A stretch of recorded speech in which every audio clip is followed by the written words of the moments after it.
Good evening, or bonsoir, my little wonderful wine tasting chums. Have you started already? I have started already. Anything to get through the heat. It's Alex and his shirt, and yes, it's a wonderful about 41 degrees up in the studio right now. So I would recommend getting wine number 1, 2, 6, 7, and 9 in the glass immediately. Put them back in the fridge, put them in the icebox, do what you want to do. So yes, so welcome and hello and lovely to see everyone. Hi. For those who know us for a long time, he's Alex, and today he is wearing a Jamie shirt. Who doesn't need that? Paris And then Fashion I Week, am apparently. I not gather. Alex, and I do not have an Alex shirt. But hey, step by step. But we thought we were, wines of France. So he's very Paris Fashion Week with that. Absolutely beautiful. So let's get wine number 1 in the glass because it is warm and it is sunshine. It is summery. And if anyone wants to let us know where you are sat and sipping, and whether you're outside or having a great time on the patio with this, that would be good to know and make us feel a little bit better about ourselves in the room. But what we're going to do today is a bit of a tour of France, round to some of the main regions, the main grapes that you would expect to see. We're going to start down in the Languedoc, head up to the Loire Valley, over to Alsace.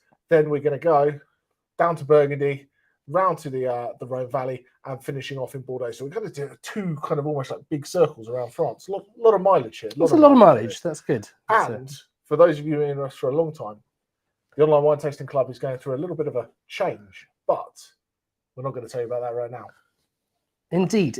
We'll come back to that later because we've got some wine to drink first. Exactly. And Picpoul de Pinot is one of these things which, sailed beneath the radar for a good number of years, and then suddenly it's become quite a big thing, hasn't it? It has. It's become the new kind of... I don't say when someone wants to show that they know a bit about wine, but they're not too sure. It's for me, it's taken over. People used to go in and want to have a Peace Porter, then it was a Chardonnay, then it was a Pinot, and then it was a Picpoul de Pinot.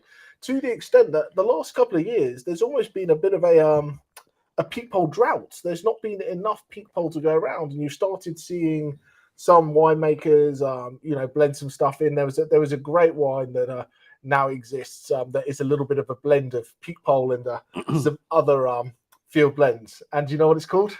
Go on. Peak and Mix. Peak and Mix. Excellent. That's epic, isn't it? If you take it outside, then you can have a picnic.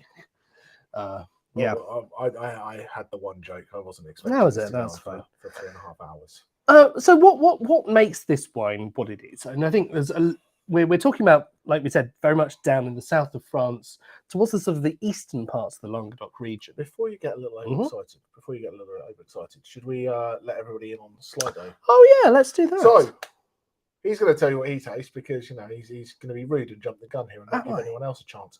But for those of you here joined us before, you know how to do it. Slido, put the code in, go to towtc.co.uk/taste. 3 years in, I've almost got that down, and there it is. And or you can look at that QR you code. Can scan the QR code, and you can just put your tasting notes and go in there. Obviously, we've got the chat. Jump in, let us know what you're tasting, what you're thinking, what you're eating, what you're going from there. Alex is manning the keyboard, so I can be held not responsible for anything that goes on. But yeah, Picpoul it's down in the south of France, and there's this great area, the Languedoc-Roussillon, which I think is fantastic for just good everyday drinking wines because it doesn't sit with as many highbrow regulations that you find in some of France's other regions. So you're able to grow grapes, grow what you'd like to grow, and because it's further south, it's a little bit warmer, so you just get these very nice, ripe, drinkable styles. Let's pull up that map again and just show you. So we're right down here, sort of heading over towards sort of Marseille kind of region. So you've got, particularly around where we are in this, we have a body of water that sort of stretches inland called the Étang de Thau, which is, it's also known as the Thau Basin. And this absolute paradise for wildlife, but a really good moderating, cooling influence. And you can see some of those famous sort of southern French herbs there, which obviously burst into life and give a lot of the wines of this region a bit of character, particularly as you go towards Provence. Yeah, because you find this almost what in wine they call garrigue, which is the kind of this scrubby bushland that you find all over the place. And a lot of that is full of these herbs. There's oregano, rosemary, and it is that classic herb de Provence. Yeah, quite. Yeah.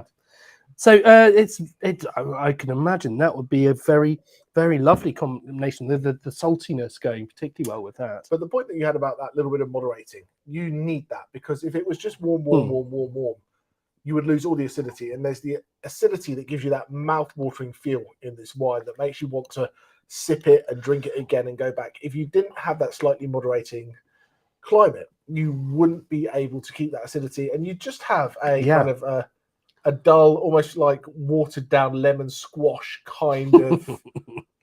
It wouldn't be nice. It wouldn't be nice. Do you not like watered down lemon squash? Not your top tip. It depends. It depends on the occasion. I'd never say never, but you're absolutely. We're talking about this wonderful combination between sort of quite citrusy, crisp fruits and quite ripe, juicy fruits as well, and a salinity that's probably must be coming from being so close to the Mediterranean. But yeah, it's a really. I think it's a really interesting. It's a wine that has a lot going for it, doesn't it? It could work as a sipper, or with something like a good sort of Comté cheese for sure. That wasn't what I was going for. Actually, I've got in my head bouillabaisse. This really spicy, fishy sort of broth that. I get that, but I cannot think about consuming anything that's hot not out of a freezer at the moment. And ice cream. This would pair beautifully with a white chocolate magnum right now, wouldn't it? Yeah. Or the ice bucket challenge. But this is a great one, because it does. If you look through, there's, and I can always say complexity when I see that there's so many tasting notes in there that are all different. Is it a deeply complex wine that you'd write 27 pages of tasting notes about? No. But there's enough complexity that you can have it with food, or there is nothing wrong with just sitting outside and having this. It's a wine you can get away with having ice cold. And I'm not a purveyor of having wine ice cold, because you lose a lot of flavors. But because it's quite delicate, if you had it a little bit chilled, it's a very, very refreshing sipper. Could you put a block of ice into this? Should you put a block of ice into this? Go on, let's ask the question. That's two very different questions, isn't it? The could you or should you? So obviously you can. It's physically possible.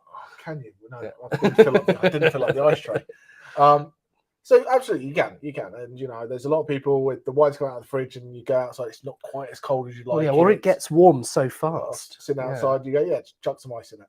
And that's absolutely fine at the very beginning, because it chills the wine down, and that's okay. But then that melts, and you just get this watery slush in the bottom that dilutes everything down, and you lose that flavour and what makes the wine great at the end. What you can do is a couple of things. Get some whiskey stones, if you've seen them. Whiskey stones, chuck them in, that's fine. Also, I got put into this a few years ago while I was abroad. They put frozen grapes into the wine. So basically, you get that coldness without the dilution. So drink wine as you like it. People talk about serving temperatures, and there are appropriate serving temperatures to get the best out of the wine. Absolutely, there is. But it's about enjoying how you enjoy it. The same way, how should you have a steak? Well, the chef might say you should have it medium rare. Yeah. But if you like your steak well done, that's your choice to have it well done if you're paying for it. So if you bought. I'm starting to get a tick here. So you're going to twitch. but why would you go to a restaurant and spend 50 quid on a steak, and not have it as you enjoy it to prove a point to somebody else? Fair enough. So, good question. Hey, if you've never had it medium rare, try it medium rare. Yep. We get that. So if you've never tried the wine at the recommended temperature, try it that way. You might learn something. Yeah. But hey, you're always free to go back to exactly as you like it. But I think on a day such as today, in a room such as this one, for me, you've got to be below the temperature, the recommended serving temperature, so that when you're kind of in the middle of that wine, it's at the sort of the right temperature. Like, it doesn't start there and it's fine for the first couple of sips, and then it's 30 degrees by the end of the glass. There are obviously alternative methods of that, which is to taste responsibly but quickly when you're in extreme heat. Or you could have an insulated glass, and then some people do make these things. I think that you've hit the point. There's enough going on for it to be interesting. Does it have the depth of some of the kind of Chardonnays I'd go for? But that's why I think it's quite nice in this sort of middle ground where it goes between, this is not something. I cracked open a Chardonnay the other night, and it was a really interesting one. It was made by an English winemaker called Chris Wilson. And Gutter and Stars. the Gutter and Stars, nice. yeah, the little winery in the Windmill. We featured them on our English tasting a while back. The Wines of Essex one, wasn't it?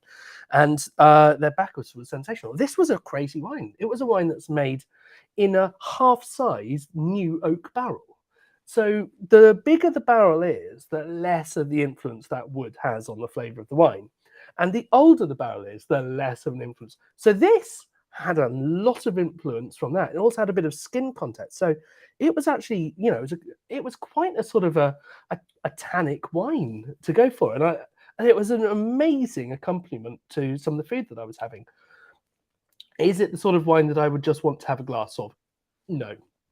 But I don't think he'd be insulted by that. It's also the sort of wine that could age for a bit longer because it had great acidity and tannin. So strangely in a white, but yeah, so now that's the wonderful world of wine. Now we've talked more about stakes and temperatures and English wines. We haven't done about French wines. We should probably move on to some more French wine.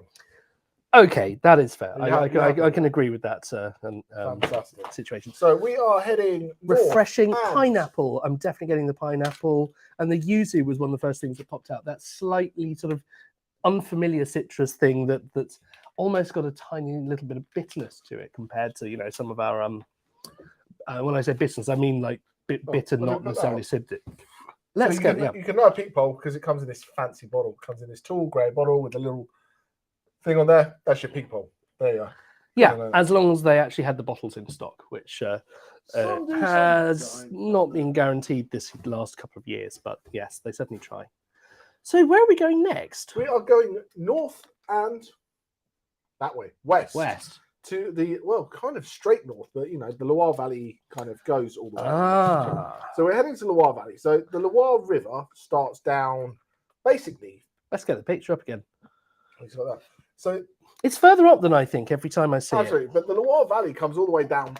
Sorry, the Loire River comes all the way down past Burgundy. So, you know, it starts really at the Rhone and then goes up. And I always talk about the Loire the wrong way because you obviously read from left to right. I always go the Loire from Muscadet through to Santé, but the way the river runs is the other way. So it comes from near around there, and then it takes the bend going west and heads through Santé, Puy-Fumé, the central Loire, and then ends up at Muscadet, going into the Atlantic. And this, I think, it's a really cool region. It's got a lot of different grapes in there. It's famous for the whites, really Sauvignon Blanc and Chenin Blanc, your two main whites in there. And then for reds, it's Pinot Noir and Cabernet Franc, your main two grapes that you're going to find in the Loire. But they make lots of different styles. You can go to one place in the Loire Valley, and they'll make a sparkling Chenin, a dry Chenin, and a dessert Chenin, like in the same plot. It's really cool. Really the sparkling wines of the Loire as well are really worth looking out for because they're great value for money. The Loire is one of my absolute favourites. It's a brilliant wine to go for. If you see it, it'll be, you know, half the price of champagne, and it's a very, very refreshing, pleasant drink, Cremant de Loire. So and I love when we were trying to sort of find see if there was some useful little sort of interviews or things with the winemaker of this wine. I'll move the wine notes on. I found a lovely interview with him where he says, we make white, we make rosé, we make red, we make this, we make that. It's all Valençay, but we also make cheese, we do honey, we do these things. It all comes together, but it's not just one thing. It's like, exactly like you said, even in that one spot. And yeah, this is their famous cheese there, a little sort of chopped off pyramid shape, isn't it? Absolutely, and it's a lovely, creamy, rich style of goat's cheese, and you know the Loire Valley is famous for its chèvres. You know those kind of soft goat's cheeses that you see everywhere, and the wine goes with it. And it's one of those classic places. You know, we talk about it a lot with wine and food and culture and history and tradition, and how all these things go together. And that's absolutely quintessentially that. Well, this is the Chateau de Valençay, which is a fairly spectacular building, and in most places it would be, you know, wow, this is the big thing to come to from all around. But the Loire is kind of plastered with these chateaux. They are absolutely amazing, and a lot of them were built along the banks of the river by the sort of the wealthier aristocrats who, hearing about this beautiful place and the lovely wines and the food, decided they'd spend their summer vacations there. But they couldn't go to an Airbnb, so they had to build a castle. Is that how it goes? That's how it goes, So I need exactly. to They were stop ser- I disappointed need in to web stop- searching. Need to stop searching Airbnb and just build a castle. Yep, Is yep, that okay? quite right. Today's top tip from Ooh. Alex Taylor. So this is an interesting one, isn't it? So this is slightly different because Yeah. usually you get a lot of single varietals. This has a Sauvignon little Blanc. bit, so mainly Sauvignon Blanc, but it's got a little bit of unoaked Chardonnay blended into it that gives it this little bit of richness, this little bit of baked apple kind of style. Not your everyday combination, but I think it's kind of bringing the Sauvignon a bit under control. It's got a little bit of that grassiness to it that you get. If you were to pick it up, you'd say there's some Sauvignon in it. Oh, absolutely. It's just, for me, it screams Loire Valley. It's got this kind of wet mineral, like flinty riverbedy kind of smell. You know when you walk out and it's just rained and that kind of outdoor fresh grass after the rain, concrete car park after the rain kind of smell. I get that, and that always makes me think, that's what Loire's all about. Yeah, and elegance as well. It's not in the same way that a lot of New World Sauvignons, just one thing standing out. That there's a richness to this. There's something really nice and weighty on the sort of mid palate that I think is probably coming from that Chardonnay. But yeah, it's a lovely sort of cross of the qualities of both. Oh, it's not necessarily one that you'd think would work brilliantly, but it does, and it also ticks all the friendly boxes. It's sustainable, it's practicing organic, it's vegan, it's vegetarian, it does all those good things as well. And yeah, it's not small, it's not big, it's 31 hectares, and so they're just a little bit west of Santé. So where if you've got the map, you can kind of see all the way to the end where that kind of like lower, middle, upper. So you've got on the upper Loire is kind of where Sancerre and Pouilly-Fumé are, and you just come just a little bit west, and that's where you're going to end up. So you've got these Sancerre characteristics. Yeah, you're in that kind of part of the world. So, but there's a lot of people do biking around the Loire Valley because you can just go from place to place to place. It could be hilly if you want, or you can just ride along the riverbed and it's quite flat. In fact, it was quite short on water last year, if I seem to remember right. So the estuary was almost dried up like Muscadet. There was no water. The Loire Valley was almost not connected to the ocean anymore.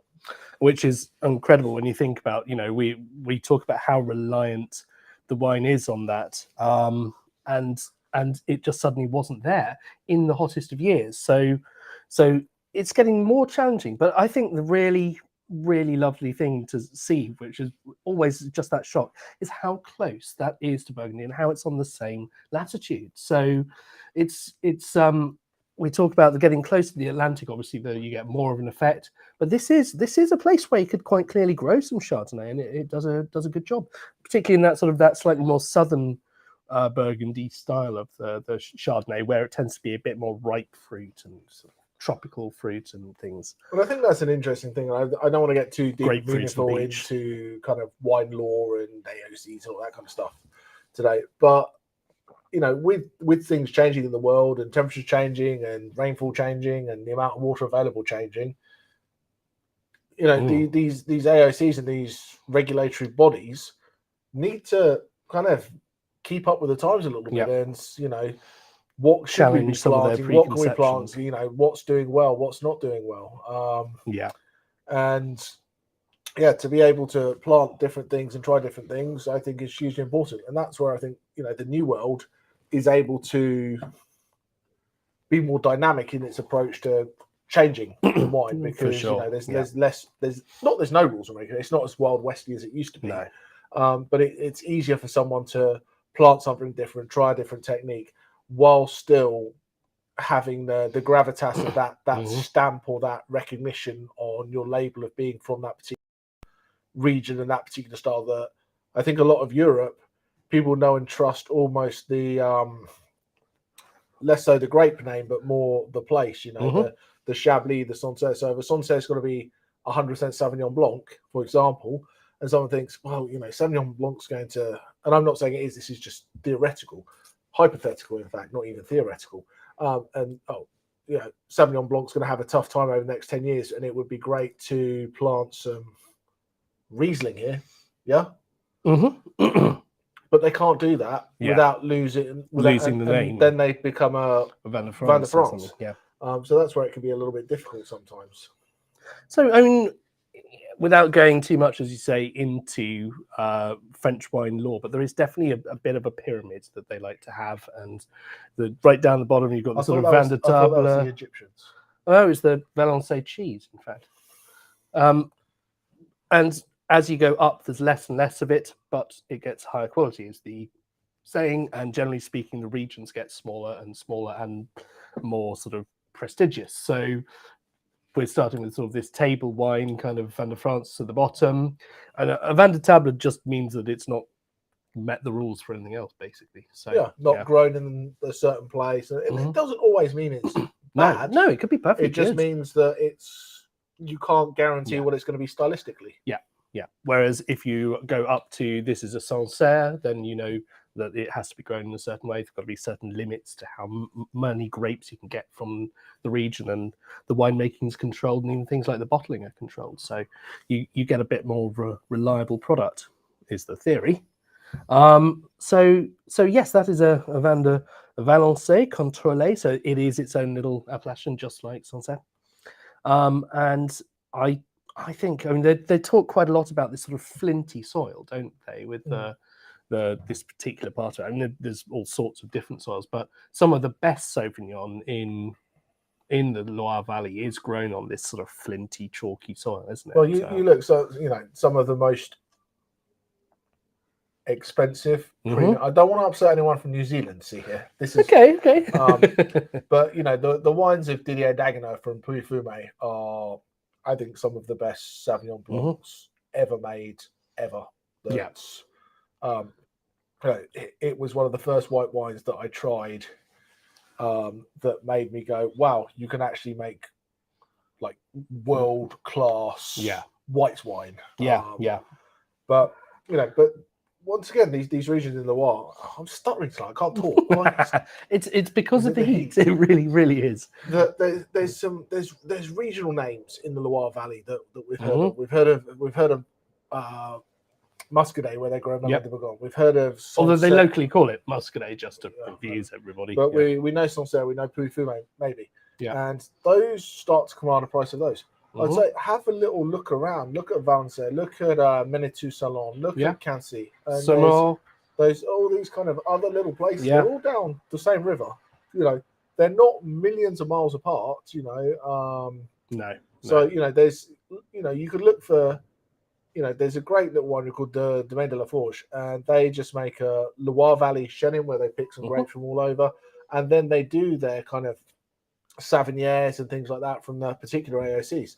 But it's a great demonstration of how the same grape grown in the same rough part of the world can taste completely different. So, there's a lot of fun in the Loire Valley, and there is some real good value to be had if you kind of dance around into some other places. Well, I'd be really interested. For those of you who love a good New Zealand Marlborough Sauvignon Blanc, and you've now just tried this, how does that fit to you? Or even more interesting, less grapefruit. If you hated the one from New Zealand, you've just got bored with it and you've gone off it, does this do some of the work to repairing that reputation?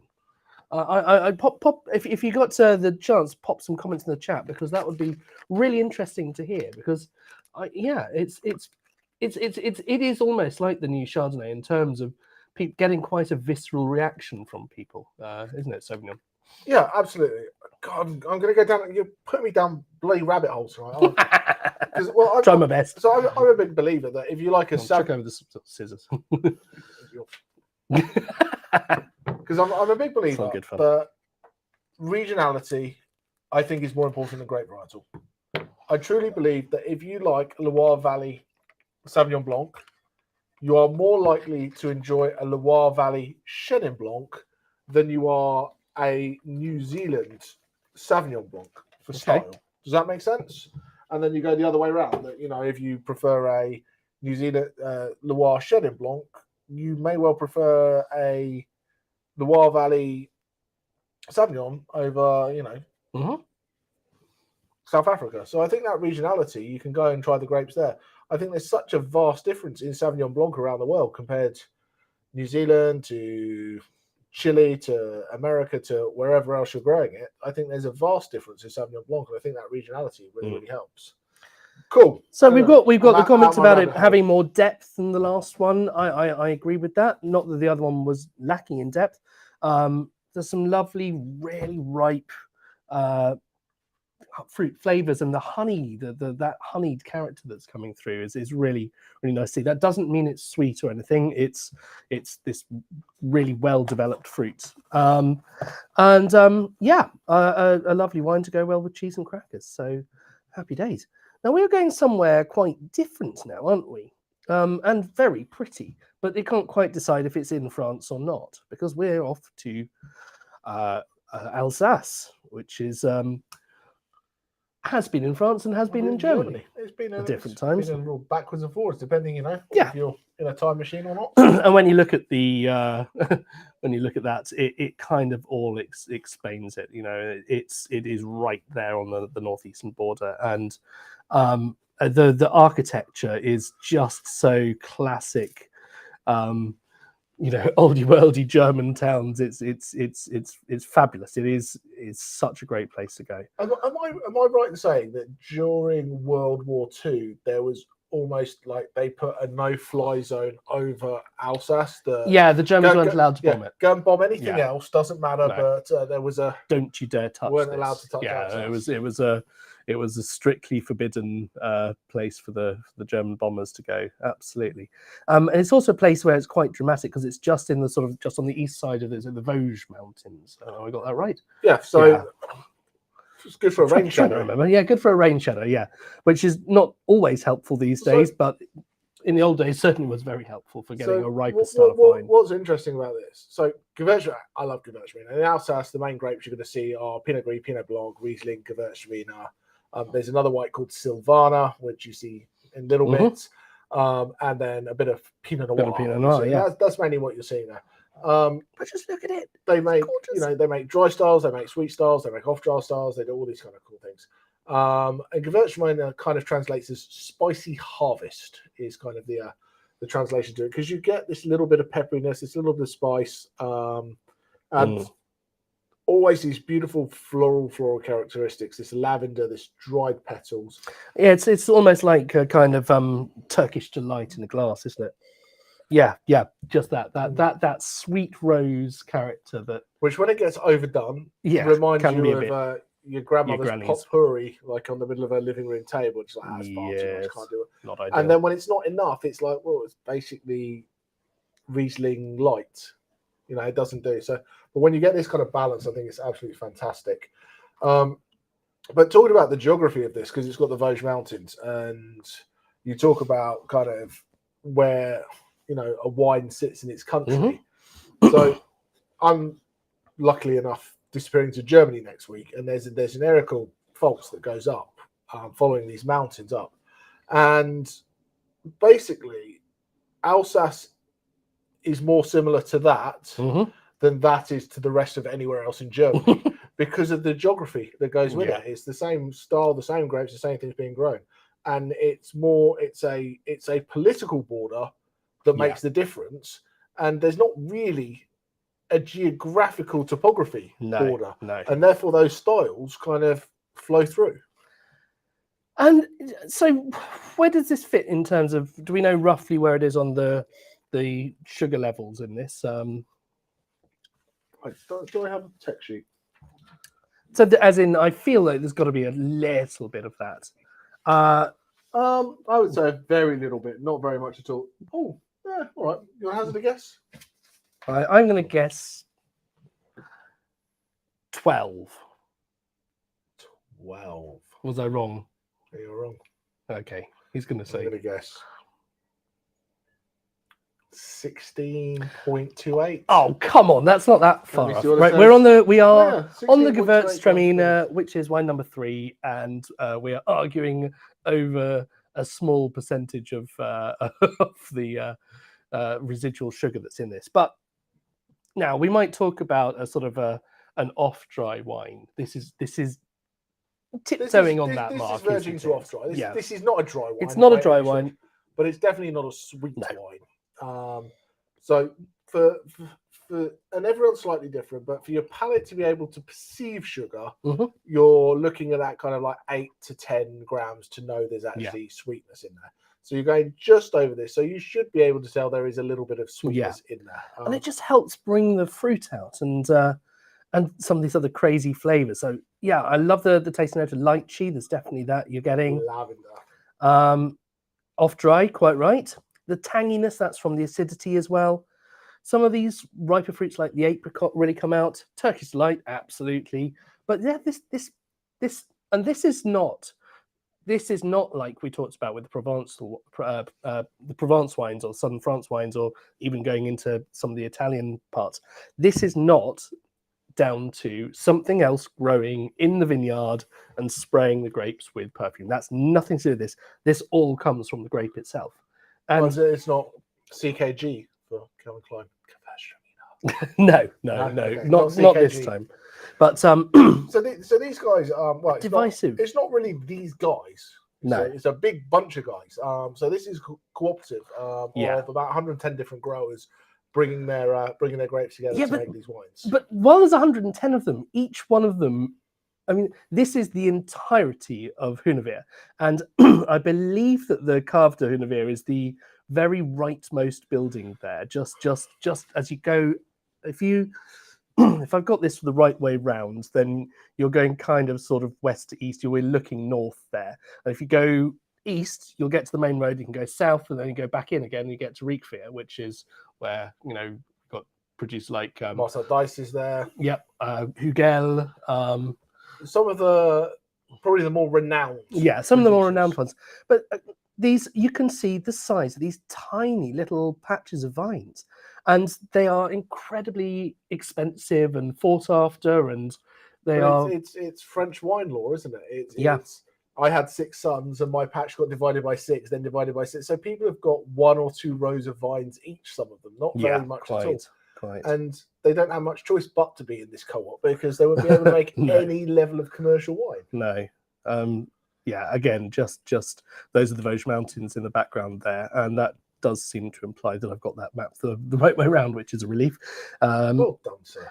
Actually, another little top tip, there is a very, very pretty road. If you go inland, sort of like more towards the mountains, there's a back route that goes through between Hunevier and Riekveer, which is really worth a little bike ride. That would be a lovely, lovely thing to do. It's not too up and downy, and it's very pretty winey. So yeah, that's Taylor's top tip. Sorry, you're top tipping to go for a bike ride. Exactly. So I can do it because Jamie here has got a bicycle, which is a new development, and so yeah, I think this is a really, really good question here. So, does it feel higher lower in acidity because it's warm and up at room temperature? I would say the perception absolutely is. You've probably got to do the disgusting thing to see the real level of acidity, but the little bit of the sweetness and the sugar that can give you that coating, which normally the acidity helps cut through. So yeah, that sweetness coating the palate. There's either to be less at the forefront of perception. It's still decent. Do you want the tech numbers? So the pH isn't massive. 3.68 pH, and then 3.78 grams a litre of acid. So that is actually not massive acidity. That is not massive acidity. It's medium to high, but when you partner that with 16.2 grams sugar, that then definitely affects. It's a nice level. It's a nice level of balance. So but also with it being warmer, good perception there, and it being 14.5% alcohol. Yes, indeed. So you've got big alcohol, big sweetness on there. The acid has to be potentially quite high to even do anything. Yeah. But perception wise, it's not racing acidity. It's not rip your eyes out, but it's not low acidity because it's got to balance all that stuff at the top end. Um, 3.7 pH is definitely so you've got these two different ways of measuring acidity, and it's very confusing, but we won't go too much into that.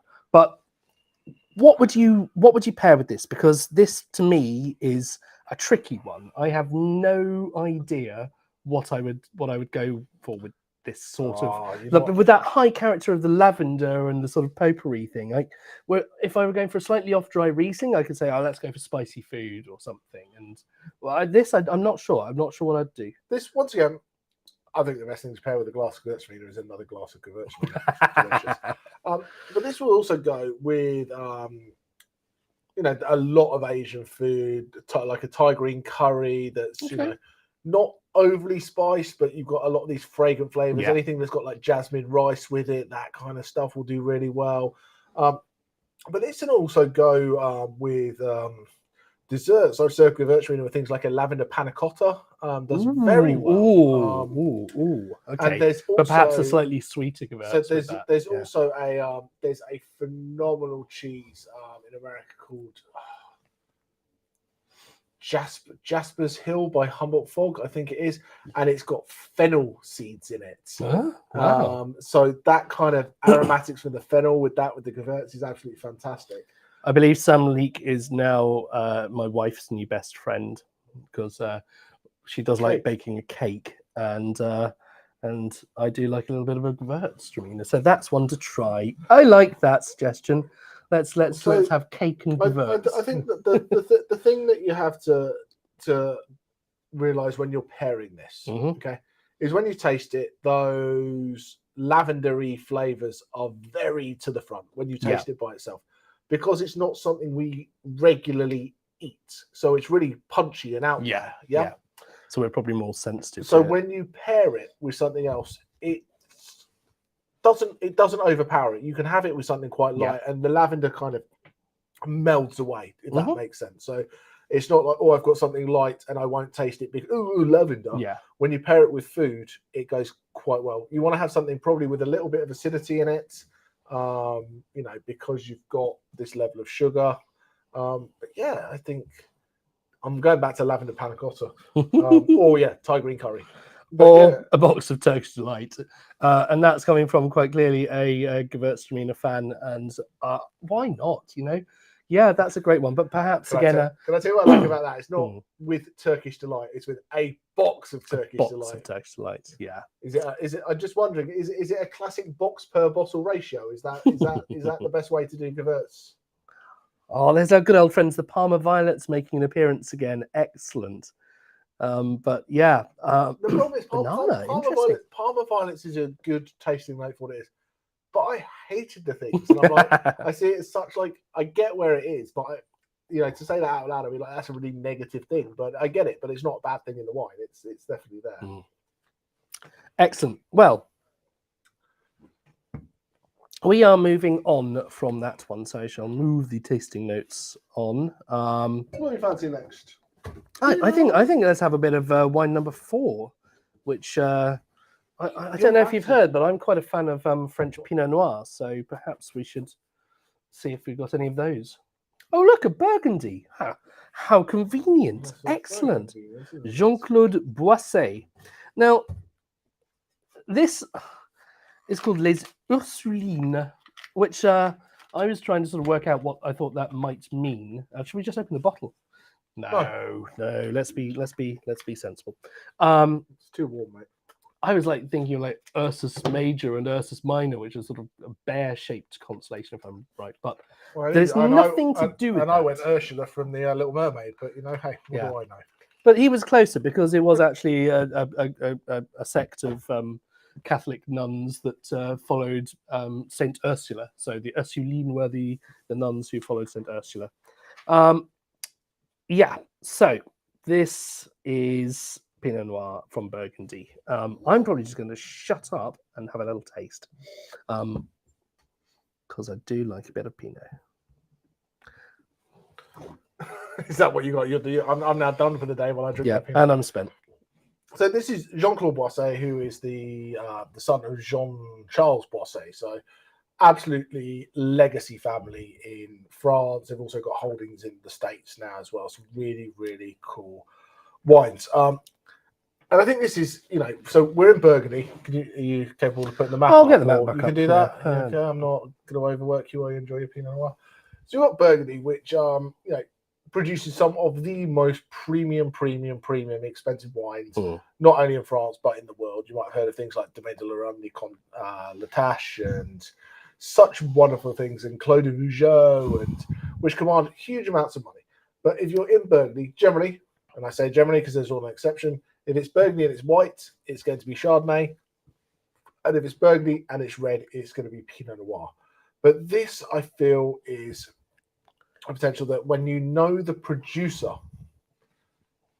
you can drink just the Burgundy, just the Bourgogne, and go, yeah, that's really good. I like that style. And then you've got that ability to kind of go up. Does that make sense? Yes. I'm gonna turn the map off. Oops, because I think that's a really important point, and so we deserve to see your hand gestures and whatnot. But that everyone missed that. We talked about this pyramid of wine, and in terms of Burgundy pyramids, it will go. We start with this as a Vin de Bourgogne, a wine of Burgundy. Then you might get to a particular village, which might be something like enough, they call it village level wine. It's really strange. I'll go back to that in a second. Go do your cru. But you actually, between that, you've got the sort of the different parts, the Côte de Nuit and the Côte de Beaune, which is sort of a smaller area of Burgundy, which cover. So you've got Burgundy, and then you've got your four main areas. You've got the Côte d'Or, which is split into Côte de Nuit and the Côte de Beaune. Yeah. You've then got the Mâconnais and then the Chalonnais, which are your four main regions. And then within that, you're able to have village named wines. Yeah. So it's and then within that village, you'll have your Premier Cru vineyards, which are your really good ones. Yeah. And then you have your Grand Cru vineyards, which are really, very cool. Yeah. If you're going to buy a Grand Cru wine, it's going to probably not disappoint. It will probably be fantastic, and B, it will probably be too expensive to open, so you will never find out that. Well, only on a very special occasion. But yeah, that is the problem with Burgundy, isn't it? It is. So I'm going to tell you. Sorry, I was teaching WSET level 2, and I was trying to teach this like pyramid or Vin de Bourgogne, Village, Premier Cru, Grand Cru, and they just and it just clicked with me. I'm like, you do know when I'm saying village, I just mean village. It's the name of a town. Yeah. So it's big area, town, place in a town, smaller place in a town. Yeah. Like, oh yeah, village. And that was the click moment for people. Yeah. And I'm like, it was so simple. It's like, so what did you think village was? Yeah. But the price difference between, let's say you've got a little country lane that's going along, and on one side, the aspect ratio of the vines is pretty much flat, and on the other side it's sloping down, let's say to the southeast, and those vines that are in the southeast one might be a Premier Cru vineyard, and the ones at the bottom might just be village. They could be a couple of meters apart, these vines, and the price. You've got to draw a line somewhere. Yeah, you've got to draw the line somewhere, and they've tried to draw them around geographic features, such as where that changes, the aspect ratio changes, where the soil changes. The soil changes, where North there's a water south. supply and or not, and so they've really been sort of digging deep down into it. I think I've had a lot of incredibly disappointing Burgundies that are just Vin de Bourgogne. In fact, I've had some bloody awful ones. So to find one that isn't bloody awful and hits a good price point and is reliable, it does, like James said, come down to find a good winemaker who's got access to good grapes and who cares about them. So is this the greatest Burgundy that you will find? No, absolutely. You will find better Burgundies than this in the world, but you will pay quite a lot of money for them. And if you want good value entry level Burgundy, Pinot, go somewhere else. A couple of things and top tips you can look for. So you can find these producers, and then they'll make their wines wherever they make their wines. But there's a couple of great producers out there that they'll make their things like their Polini Montrachets or their Batal Montrachets, and they've got a holding in that area. Mm-hmm. But they say, oh, I only want to make 5,000 bottles of Polini Montrachet, yeah? Yeah. Because then they go, it keeps it scarce, it keeps the price there. They can pick the very, very best fruit from that particular part of Polini Montrachet. And then they'll make another wine called Badger's Reserve. And it's exactly the same juice. They just declassify the juice, and it's declassified Polini Montrachet. And if you can find those, there's a great producer called Chavet who I really like, and he makes a wine called Le Faible, which is declassified juice from some really, really good vineyards, and it's substantially cheaper. I think the clear thing I need to make here is it as good? No. But if the other wine is 3 times as good, is it worth 5 times the price? Let's talk also slightly, because we're not just comparing it to Burgundy or to the Premier Cru. There are so many great Pinots from all around the world, and they go different stylistically, don't they? And this is not, you wouldn't pick this up and go, I can't tell if this is French or American. This is unafraid to be a very French Burgundian Pinot Noir. Classically Burgundian. It's young. It is absolutely young. That is quite right. It is very young. Although despite that, we've got quite a few people talking about flavors of leather and things, which generally do come with age, which is interesting, isn't it? And I just think Burgundy compared to if you drink kind of like New World, find it in the Chile, places like that, Pinot Noirs. This has that kind of more earthy, dusty characteristic. Yes. Which I don't think is tertiary characteristic. No, it's just a bit earthy, a bit dustier, more tannin, more grippy. It's a bit more structural, whereas a lot of the New World ones, especially around this kind of price point or a little bit lower, are just they're based on being a bit richer, a bit more jam, a bit more fruity. I think it's very carefully made, and it's just prioritize different things to the New World Pinot Noirs. It's probably using some slightly different versions of the grape as well, or the clones as people talk about them. But it's got a little bit of grippiness that means it would go very nicely with some of those earthy French Burgundian dishes, like your sort of your Boeuf Bourguignon would be Bordeaux. Beef Bordeaux. Thank you. Boeuf Bourguignon. Has to have a wine with a little bit of that earthy character to make it all work and make sense. Yeah, so anything kind of like mushroomy and those kind of dishes, gamey kind of dishes do really well with this without being overpowering. And for me, I quite happily will have a Pinot Noir with a steak. A lot of people go, a steak needs something big and Aussie Shiraz or Calica. And I don't like. I find that overpowering. I think that's too much bold, too much steak, too much this. I like this where it's a little bit more elegant. That nice acid profile that kind of goes with that fattiness of a ribeye. I think it's quite good. Yeah. But yeah, this is it's very. This is a very kind of almost, and I mean this in a very complimentary way. This is a very rustic farmhouse style of Burgundian Pinot Noir. Yeah. It's carefully made. It's been they've clearly treated the grapes quite nicely. It is not just throwing the crap in that didn't get the good label. This is a very carefully made wine, and so many wines in Burgundy, they know they will sell. People will buy them just because it says Burgundy on it, and that's the unfortunate thing. So you've got to find someone who tries to put a bit of care into it. And this is a very reasonably priced wine. So I hope you enjoy it. And when you're going to do one of those dishes that has a little bit of the sort of those earthy flavors, go for something like this. Absolutely, don't go to New World. It's the wrong style for me. So it could be a great style for anybody It could be a great style for anybody else. This is true. Wrong style. But there's I still think one of my most wonderful steak and Pinot experiences was at the Hitching Post 2 restaurant in Buellton in the Santa Ynez Valley of California, which was the place where in Sideways, the film, the two lead characters met the waitress. But you can go and have this experience, and the steak is cooked over a hardwood fire with all of that beautiful smokiness, and then they produce this incredible Highliner, their Pinot Noir, which also has an awful lot of smoky character to it. Which they've done it because they're making the wine and the food, and they know that will pair well together. Am I doing this before or after my bike ride round Alsace? Yeah, I think so. Yep, absolutely. Okay, so Pinot Noir, we've done Pinot Noir in France. I'm enjoying myself, but yeah, As long as you're having a great time, Ah. that's all that matters. that's You're what happy. matters. Are you happy? He's happy. Everybody, Alex is happy. Love Pinot with a steak or a beef ragu. Absolutely. Exactly. So, people are moving on to wine number 5. So I think we should do the same, especially since time is cracking by. But Yes. um, that is Stay fine. hydrated. Yeah. We're mostly drinking water tonight. This week I have mostly been drinking. Right, where we go? Lirac. Do you want to chuck the wine over and I'll get that open? Are you okay? All right. I Happy got days. it. Don't you panic, sunshine. Moulin de Chêne, the windmill of the oak trees.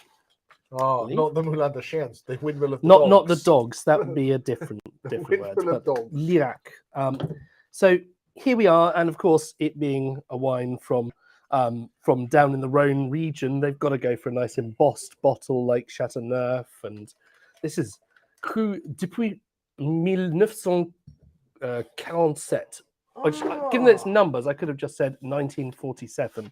So this has been a recognised appellation, I believe, since 47. Which was 10. So that came around. So 37 was Chateauneuf de Pape. Yeah. And these guys then got their appellation in 1947, 10 years afterwards.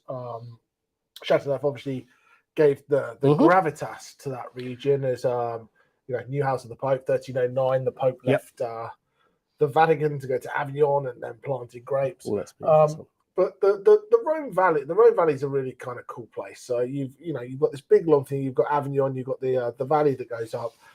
I've heard there's a bridge there in Avignon. It's actually not very complete, but yes. Your comments are a bridge too far. But what we got? So we go up into the northern Rhone. It's based more on single varietal Syrah. You see things like Hermitage, Creuse Hermitage. And then your whites are based mainly Viognier based, things like Condrieu, that kind of stuff. Yep. And then when we come down into the southern Rhone, it's much more about blends, mainly Grenache based. But you've got Grenache, Syrah, Mourvedre, your three main classics. So Chateauneuf de Pape's got 18 grapes you can chuck in it. Yeah. But it's based on blending with the different things on these incredibly sort of rocky, reflective soils. Like this is Lirac, the vineyards itself. Massive, like pudding stone. Bush vines with big old stones in them, and they wanted to keep them quite low to the ground because this region gets le mistral, this wind whips through it and causes all sorts of grief, but especially for poor little grapevines just trying to do their thing. All sorts of grief, but all sorts of magic as well, because this wind coming through keeps the air moving, which means that it doesn't get damp, you don't get rot, you don't get bugs, you don't get disease, because this wind keeps everything moving right along. So where are we? So Lirac, for those who know, for those who don't know, it's kind of Should we pull the map up again? Well, we might not be able to see in any great detail. So if you've got the Rhone Valley, you've got the river that comes through, you've got your two kind of things. On the east side of the river, you've got Valcousse, which is where Chateauneuf de Pape is, and most of the Côte de Rhône. You come across the river, you're in Garde, and there's a bridge there as well. I've heard they could call it the Pont du Gard. I don't know, something like that. I can't remember. Welcome to the online Bridge Knowledge Club. It's a pleasure to have each and every one of you. Wow. Quite right. It is a cool bridge, though. Okay, great. So I've got to go to Alsace, I've got to go get a steak in Saint-Agnès, and now I've got to go bridge hopping. Yep, absolutely. Okay, great, fantastic. My holiday list is. It is quite rocky though. The river, it's a bit like sort of like rapids. You could call it a bridge over troubled water. Sorry, we're all night. So we're now down to 0 people. Look at this. This is great. Look at the tasting notes. So anyway, Alex will go through the tasting notes momentarily when I've told you where this wine is that we're drinking. So on the other side of the river, you're in Garde, and Lirac is just north of Tavel. So Tavel, outside of Provence, I think makes the best rosé. I think even over, I like Tavel rosé. It's a little bit of so if you like a dark style rosé, without it being, it's totally different. But it's not sweet. It's not. People say dark rosé, I think it's gonna be fruity and sticky, and so it's not. It is beautiful. So, if you like your Provence rosé, great guns, fantastic. But dive in and get some Tavel, but also get some Lirac. And I think what you've got, once again, this is another thing that we talk about regionality, that you can just go across the river or just go around the corner, and you can find a wine of similar great quality that does have its own notes and sings its own song. It absolutely does. But if you can say, I like this generic style, you can find some real value and some real cool things. You know, we're 2017 on this. We've got, you know, not years of age, but a bit of development on there. What are we? So we're, you know, we're Syrah, we're Cinsault, and we're Mourvedre in here. So after I said it's all Grenache in the Southern Rhone, there's no Grenache. But, you know, hey, you know, I've got my spiel and then I've got the wine. You can taste the Mourvedre coming through, I think. Can you? What's the Mourvedre? It's the one that tastes a bit like Mourvedre and Monastrell. That's the one. Oh, that kind of Mataro-y. Yeah, Mataro-y sort of feeling. Yeah. Sorry, are we making stupid wine jokes? I think we are. I think that's a lovely wine. That has got it all. It's got really punchy fruit. It's got plenty of tannin, but they're quite nice tannins, and they are in balance with the level of alcohol and fruit.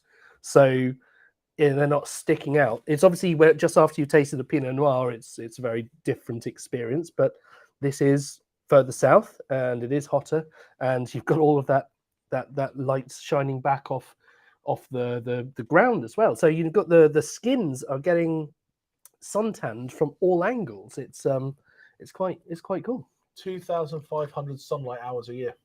That is many hours of sunlight there. And if it feels like today, then big and bold. And we're just talking about Alex's bridge comments. On my shirt. Oh, your shirt is beautiful. I've never seen such a good-looking avocado. So let's look at this range of text. We've got things like comments like oaky. We've got comments like spicy, black plum, chocolate. So we've got some of these really nice fruit derived flavors that are coming out from the grape.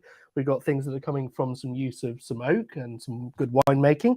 And then we've got licorice and tobacco and smoke and cedar and raisiny flavors that are coming through, some of these from a bit of aging. So that's got it all.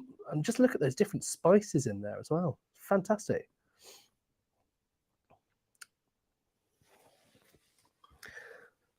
So this is much more of a pairing for something a little bit bolder, wouldn't it be? Something a bit more peppery. This isn't 41 degrees in the summer kind of wine. This is kind of, you know, slow cooked, one pot, sit it out, you know, venison stew. Yeah. Oh, yeah, that sounds pretty good. And it's funny because when you think about that the region it is so warm down there that you perhaps might not want that, but it does get incredibly cold in the winters, bitterly cold, and so they do have a lot of that really rich cuisine as well. And they'd want to keep a bottle of this for a particularly cold day. I think it'd be a good warming treat. Yeah, I do. You know, this is. Yeah, I keep going back to like slow cooked game venison, you know. Yeah, beef ragu. I just like the idea of always like hot pot kind of thing. I just got that feeling like an old French farmhouse where it's just like something's just cooked over the fire, lamb or something like that. Yeah. You know, you got that little bit of spiciness from the Syrah that gives you that. So, you know, with this, the Syrah gives you that spiciness. The Cinsault gives you that kind of that perfume kind of oomph to it. Yeah. And the Mourvedre gives it almost like the backbone and the texture. Yeah, and some of that really kind of like the very blackberry and sort of the dark foresty fruit kind of flavors to it as well. So yeah. Watch out. I'm sure we'll try to do a Mataro from Australia at some point. That would be quite good fun to do, wouldn't it? Yeah, we've definitely done. Yeah, wines beginning with M. Yeah, that makes sense. Excellent. So yes, it gets a lovely bit of character Malbec, from different grapes. Merlot, which is just your plan. You're going to talk about at the end is over. We're just going to do each month. We're just going to do wines beginning with. So we get Albrigna, Aligote, Alicante Boucher, and then we'll go to the ABC of wine. Yeah. Someone once that I know once did a version of the Elements song, but they did it for different grape varieties, which I thought was spectacularly clever. And I will have to try to dig that out for another tasting because it's worth looking into. Shall we have a little crack onto wine number 6? And I will get that one into the glass. We should do that. So, but yeah, last look at those notes. That's great, isn't it? That's the sign of a good complex wine. Now, in other news, good complex wines, Bordeaux tends to sort of pop up quite a lot, doesn't it? Bordeaux does. And Bordeaux's interesting because it's steeped very much in history and what you have to do with your life. Also, it's starting to make some changes. You know, they've added 7 new grapes in the last couple of years that you can now blend in, only up to I think about 5%. But you know, some new things to kind of combat some of the stresses that they're finding. You're seeing people plant stuff that's not allowed yet, but you know, there's some Syrah being planted in Bordeaux now. So you know, Tempranillo, Touriga Nacional, all kinds of things there. Yeah, it's all the new stuff's got to be kept down to small quantities at the moment, and it's all being done very experimentally. But it just gives them more tools to play. But there's some trials. But you know, there's Bordeaux is based on 5 red grapes: Cabernet Sauvignon, Cabernet Franc, Malbec, Merlot, Petit Verdot, and then 3 white grapes: Sauvignon Blanc, Semillon, and Muscadel. And depending which side of the river you're on, you can be more Cab dominant or you can be more Merlot dominant. Is generally where it is. Then you've got a little bit of the in between called Entre du Mer, between 2 seas, and that's kind of the 1-2 of what it is in Bordeaux. And the seas in this case being the rivers, yes, the Garonne and the Dordogne. Yep. So generally, if you want a softer Merlot, you want to be right bank and be Merlot heavy. Yeah. If you want a bit more of a chewy one, left bank, and that's going to be a bit more Cab heavy. Yeah. Once again, there's not actually any rules because they grow the Merlot to have more character of the chewiness, so that it still creates a recognizable wine as a Bordeaux. But yeah, this is a very nice example. So these guys are slap bang in the middle. These guys are in Grave. And this is a chateau called Chateau La Ville, and they're famous for their Sauterne. They make this world-class dessert wine, but they've got 1.3-ish hectares that are dedicated solely to red grapes, and they sell that under a slightly different label, which is the Chateau Mahon La Ville. Yep. So if you try and find a picture of Chateau Mahon La Ville, you won't find a chateau. Because Chateau La Ville is the chateau, and Chateau Mahon La Ville is a brand within for their red wine of Grave. So 75% Merlot, 25% Cabernet Sauvignon. Yeah. So you've got a softer, juicier style. And the Merlot tends to be a little bit less expensive as well, which helps them keep the price down. And you know, it's the vastly dominant grape that is grown in the Bordeaux region. People can say all sorts of horrible things about Merlot these days, but look at that. That's especially at the hitching post. Especially at the hitching. Well, yes, quite. So it's gone full circle. Do you see that? It has. It's funny how it seems to happen. If you were tuned in 20 minutes ago, you'd know where we're at. It's nice, isn't it? So, Bordeaux's, everyone thinks they're very, very expensive because some of them are.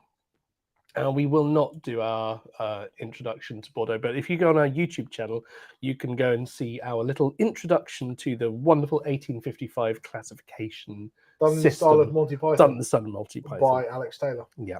But in the 1855 classification, people were split into 5 different levels, basically. Yeah, basically everyone turned up and they valued how much a ton of their grapes were worth, and then they split that into 5 different tiers. At the beginning, there was 4 first grade, second grade, third grade, 5th grade. Yeah, done. And then everybody else. But that was only for one part of Bordeaux. Yes, and not all of that part. And not all of that part. And then people did what they did, and then they had something else that did it. So yeah, it's a bit silly, but the first tier, the top tier, the first growth Bordeaux, these are incredibly expensive nowadays, and it's just silly how they are really used as investment tools. But the vast majority of what Bordeaux makes, and it makes a lot, it's struggling to sell. So people again were trying to do what they did in Burgundy, ride off the tails. But the Bordeaux is a big old area, and there's a lot of grapes grown, and so there are actually real problems in Bordeaux. And you've got, if you look at the price of an acre or a hectare of vineyard in somewhere like Pauillac, it can be sort of 2 million euros. And you go out into the sort of the broader areas, and a couple of 10,000 euros, and just take it off my hands, for God's sake, because I was just going to grub it up anyway. I can't sell the grapes, and especially with the cost of glass going up, the cost of corks going up, the cost of transport going up. It's just getting incredibly hard to make money at that low end price point. And an awful lot of Bordeaux was made at around sort of €5 a bottle kind of mark. This is that really nice step above to get into quality Bordeaux. Yeah, I think Bordeaux's had that problem that it's either been uber expensive or uber cheap. And there hasn't been huge amounts in kind of a let's just drink it because it's good price point. And I do think there's a lot of areas in France, and there's probably going to be some Frenchmen outside going to shoot me with a gun after I leave saying this. But I think France kind of got a bit, and this is a very generic, because there's amazing winemakers there, but I think got a little bit lazy and thought they just traded on the brand name. That it's like, oh, we're Bordeaux, we're okay. We're Rhone, we're okay. We're Sauternes, we're okay. And then the little guys from the New World came a creeping along with their Marlboroughs and their Sonomas and their Mendozas, and all of a sudden there was a lot more options than just a bottle of claret. And it was the only place that was they're doing this big scale trading. It's right next to the sea. You could get the boats in and out. The English were taking it all around the world. It was a big deal.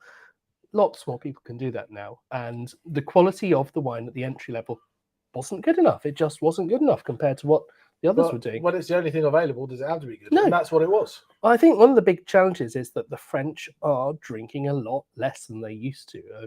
It's probably for good reasons, but the average annual consumption of wine per capita in France has pretty much halved in the recent years, and I'm sure the country is probably a lot more productive because of that. But it causes challenges for the wine makers and the grape growers, of course. But that's Bordeaux. What do you think? Do you like a good glass of claret? Oh, sorry, I hadn't seen your question, but I think we covered that. 75-25, isn't it? Yes, I did that. Excellent. Oh, fair enough. Okay. But yeah, let's have a look at the tasting notes. So see what we've got. So smooth and velvety, lots toasty, of dark fruits, lots of oak on that. Yeah, but cedar, meaty vanilla. at the same time. I like that. That's really good. You're meaty. Really good.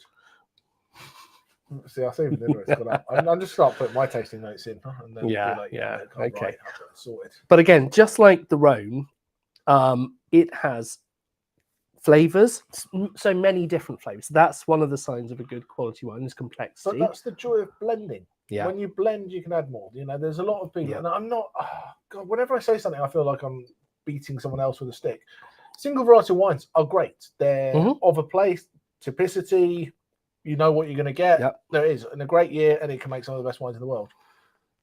Being able to blend gives you so many extra things in your toolbox that you can go, well, I'm going to add a little bit more of this, a little bit less of this, a touch of this, do that, and you've got more things to play with. It's a bit more it's a bit more Willy Wonka chocolate factory, isn't it? When you're able to blend, rather than have this very linear. This is what we do for sure. So you can be a bit more creative. But it is in this one just 2 grape varieties, and yet still all these different flavors. Now you've got the things like strawberries and plums and things and cherries probably coming more from the Merlot. Then you've got your blackberries and black currants probably coming more from the Cabernet, and smoke and cedar coming and toast coming from the barrels. It's great, isn't it? That is all that history, all of that land, all of these different grapes, all of that winemaking going into this, and it's a lovely thing to taste and to try, and that would be a very drinkable wine. But I'm quite interested to know what the wines of the night are, because I think I prefer the Rhone Just. no, I'm not no, going to. no, you pushed it. It's pushed it. Some everyone's going to vote for the Bordeaux now. But strike that from the record, please. yeah, strike that from the record. I mean, they're all fantastic wines, and but yeah, let's move it on and see what people think. Let's So have a little look for wine of the wine night. of the night. Let's get it on to wine of the night. And while that is going on, we're going to have a little chat because we've been doing this for a while now, haven't we? Yeah. Do you want me to introduce your slideshow? Go on, introduce it. Next slide, please. Yeah. Before Alex talks, I love you all dearly, and everything that you don't agree with him was all his idea. Now, what you came here for tonight was a PowerPoint, wasn't it? Exactly. So we're going to do this. We're going to go back to wine tonight. Everything that Alex just is about to talk through, we're going to email and let everybody know, but we thought we'd do it live. Yeah. Basically, we've been doing this for 3 years. Mm-hmm. We've listened to lots of feedback, good, bad, indifferent. We've done some things okay and some things less than okay. So, so we've come to some decisions that we're going to change the club a little bit. We're going to do a little run through how this is going to run. And I'm going to shut up in the corner and drink the rest of my Bordeaux while Alex does a PowerPoint presentation for you guys. Sounds a good idea. Feel free to dive in. Yeah. Ask any questions in the chat. Any questions in the chat. If you're bored of him talking and you've got to go, that's fine. We'll share all this information with everyone anyway. But we thought the people who are our core followers, who have been following us from day one and join with us live month in, month out, we thought you should be the first people to know what we're trying to do before we just send a sad, generic lonely email to everybody. Right. So it's been a crazy 3 years. We do say 3 years. It's not quite 3 years since the club itself launched in its current form, but it's actually more than 3 years since we started doing the online tastings and started working on this. And in that time, we have produced more than 500,000 wine samples in our poor long-suffering machine. We've moved from a tiny little shed into a very big warehouse, and we've shipped out.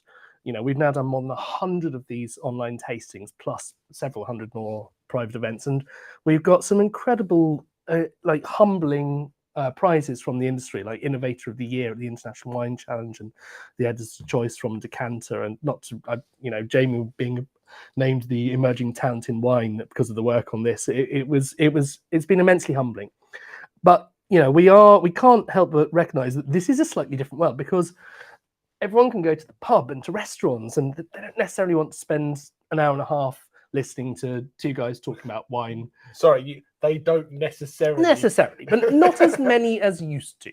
And we've seen some startups doing amazing things in this space. Vivant was produced by the Chateau de Pommard. They've got this incredible software that would allow you to do all sorts of games with your thing. Avino, based in Oxford, doing brilliant things as well. And Borough Wine, 6-7 Pall Mall, refocusing on what they do. 6-7 Pall Mall obviously doing incredible things with premium members clubs all around the world now. But they were producing tasting packs for like £400 in lockdown, just like us.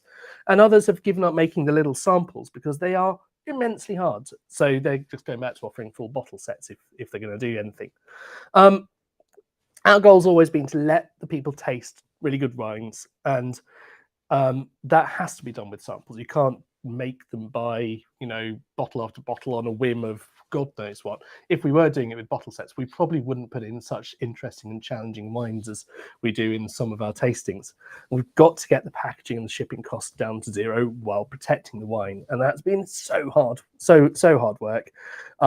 We have got, seen people doing all sorts of things, little plastic bottles off Amazon, little plastic pouches, glass tubes, sure, great glass, but with a really low quality top that wasn't made for wine.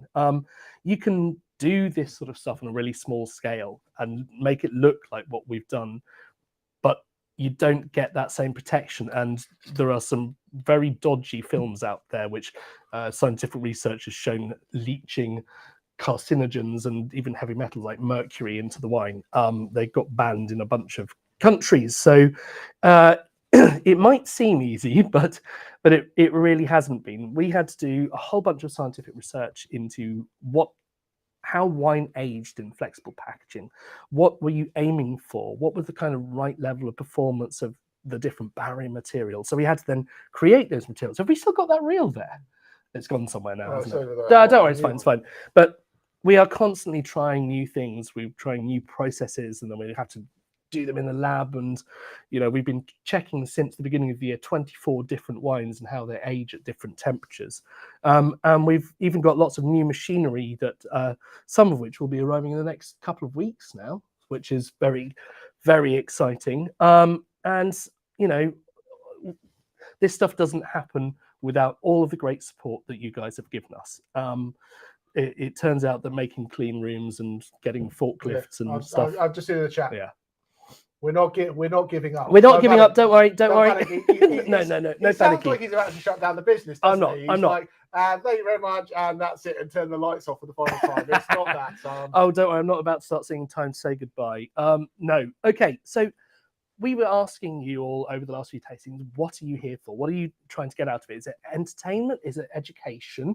Or is it try before you buy? Because that was what we were trying to do. We wanted to give you the opportunity to try something you might want to buy. All of those things. We thought we could do all of them at the same time.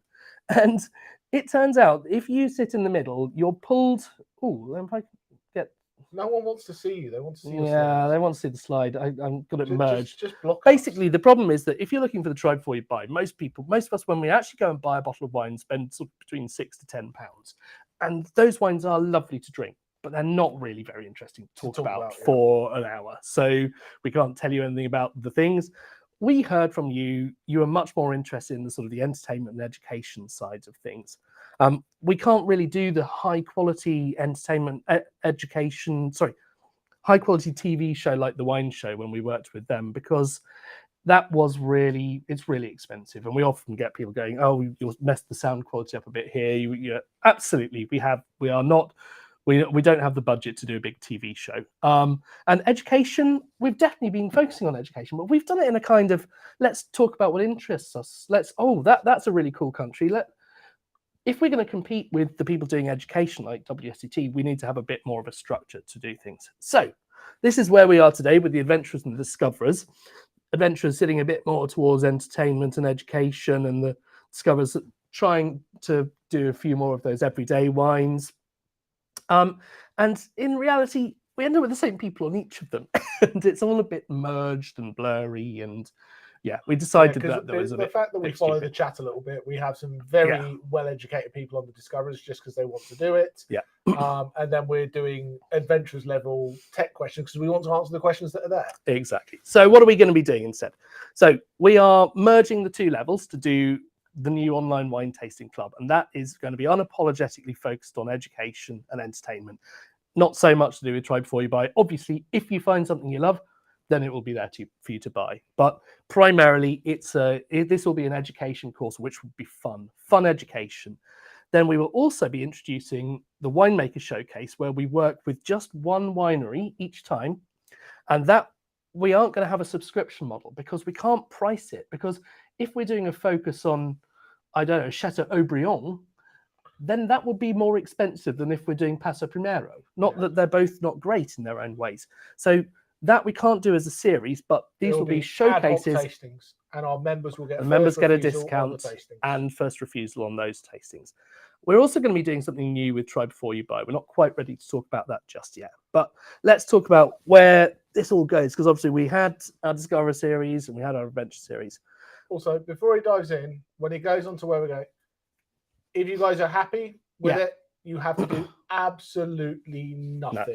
It all merges magically transfer your tastings over. If you're on both series, we'll cancel one. It'll be okay. But honestly, let us know what you need from us. But this is where we're at. So this is where we're at. So we had, in terms of structure, it was very much whatever took our fancy. And, there's the different price points of the wines that we'd put into each of them. And it was in our older packing process before the new equipment turns up. We just chucked our little tasting flyer in. You had your live show. What we're now doing is the online wine tasting club, fun learning. We will go through a syllabus over 12 months. So you will cover all of the things that you need to know to really become confident in your wine knowledge. There will be no exam, because I don't want people to have to sit there worrying about exams and invigilation, all of that nonsense. If you want an exam, I'll send you one. Yeah, if you want to, we'll have a little taste, but it's going to be super fun. We're going to go through a much more premium booklet, which has got more information about the wines. You've got flavour and tasting cards where you can put your notes in and then keep them all together in a little sort of file so you can look back and see what you liked of different wines. We've got the choice of the live show or our short videos that we've talked about.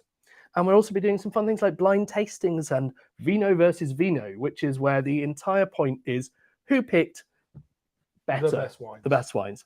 And then in terms of the winemaker showcase, this is all, we've been working with a few partners to get a whole series of these set up for the rest of the year. And that's going to be super exciting. And we can't wait to do that. And we've got some big winery groups involved as well. So we are really looking forward to doing that. And the 4th generation process is going to be improving our quality and our shelf life even more over the next few months. So that is going to be great.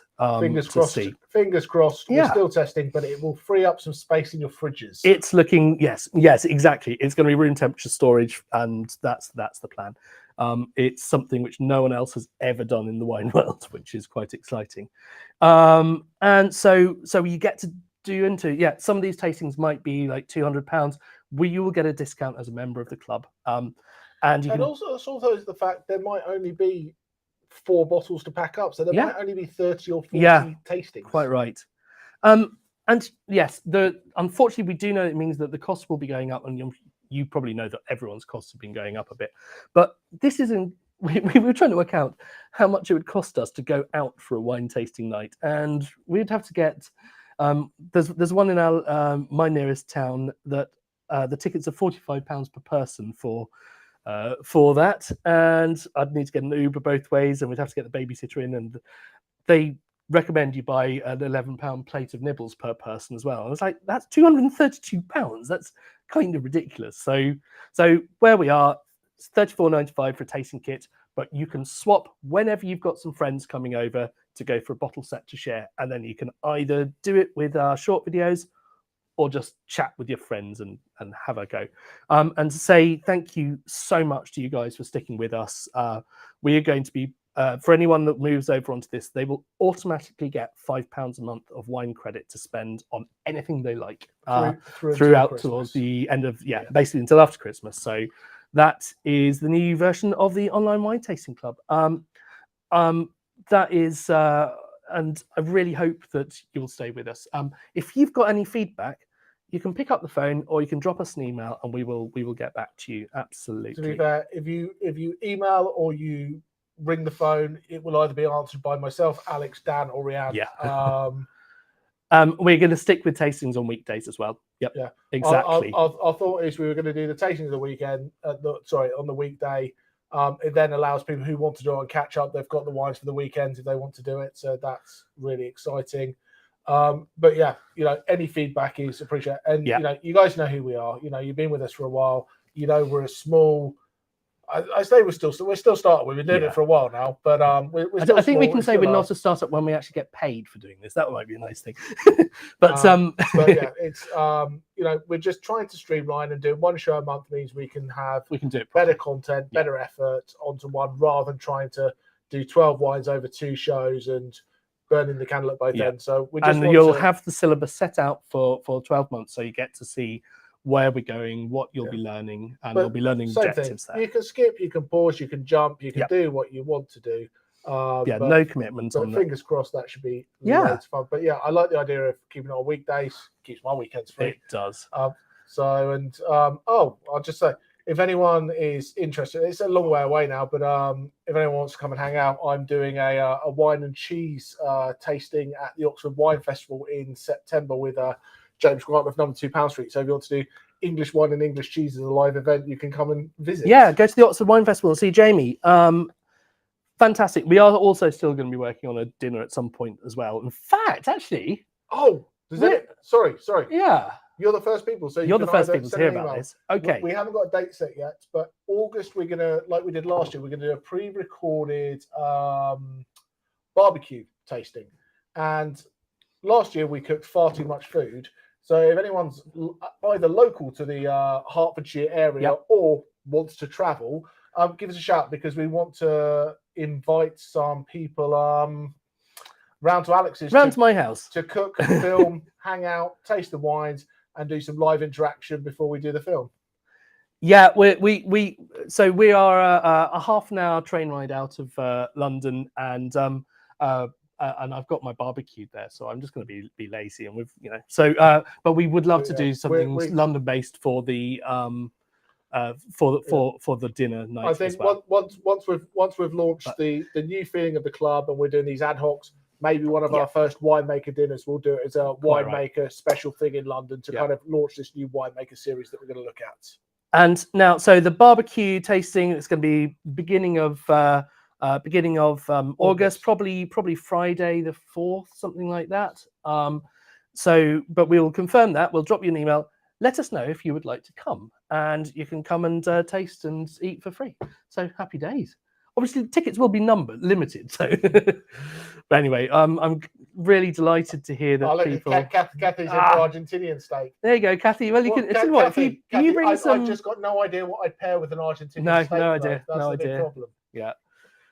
Fantastic, guys. Sorry, it went on a little bit long tonight, but it's been an absolute pleasure. Thank you for listening on to what we're trying to achieve, and as always, your feedback is hugely important because there's no club without you guys.